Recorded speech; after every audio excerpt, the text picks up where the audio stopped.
மௌலானா சையத் அபுல் அலா மோதூதி ஆகிய நான் செப்டம்பர் 1903 25ஆம் தேதி ஐதராபாத், இந்தியா நகரில் பிறந்தேன். என் தந்தை சையத் அமத் சன் ஒரு நீதிபதியாக இருந்தார்.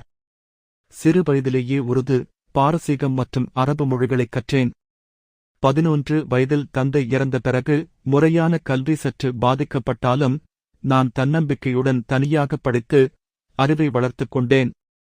16 வயதில் நான் கல்வியை நிறுத்திவிட்டு பத்திரிகைத் துறையில் ஈடுபட்டேன். ஜீன் மற்றும் முஸ்லிம் போன்ற இதழ்களில் எழுதினேன். 1925 அல்ஜமியாத் பத்திரிகையின் ஆசிரியரானேன்.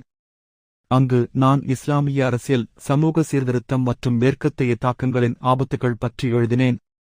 1930களில் இந்திய முஸ்லிம்களின் பின்தங்கிய நிலை மற்றும் மேற்கத்தைய மதச்சார்பற்ற கொள்கைகளின் விளைவுகளை எதிர்த்து எழுதினேன்.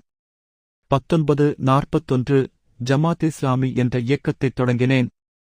எங்கள் குறிக்கோள் குரான் மற்றும் சுன்னத் அடிப்படையில் ஒரு நீதியான சமூகத்தை உருவாக்குவதாகும். 1947 இந்தியா பாகிஸ்தான் பிரிவினைக்குப் பிறகு நான் பாகிஸ்தானுக்கு குடிபெயர்ந்தேன். அங்கு ஜமாத் இஸ்லாமி இஸ்லாமிய அரசியலில் தீவிரமாக ஈடுபட்டது. 1953 கலவரங்களுக்கு எதிராக பேசியதற்காக எனக்கு மரண தண்டனை விதிக்கப்பட்டது, பின்னர் ஆயுள் தண்டனையாக மாற்றப்பட்டது. 1964 விடுவிக்கப்பட்டேன். நான் வலியுறுத்திய முக்கிய கருத்து, இஸ்லாம் என்பது வழிபாட்டு முறைகள் மட்டுமல்ல, அது ஒரு முழுமையான வாழ்க்கை முறை. செப்டம்பர் 1979 22ஆம் தேதி நான் இறந்தேன். எனது கொள்கைகள் இன்றும் உலகளவில் இஸ்லாமிய இயக்கங்களுக்கு ஊக்கமளிக்கின்றன. ஜமாத் இஸ்லாமி இன்றும் பல நாடுகளில் செயல்பட்டு வருகிறது. என் வாழ்க்கை இஸ்லாமிய உண்மைகளுக்காக போராடிய ஒரு பயணம்.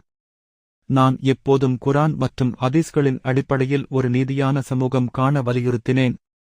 உண்மையான விடுதலை அல்லாஹ்வின் சட்டத்திற்கு முழுமையாக அடிபணிவதில் உள்ளது.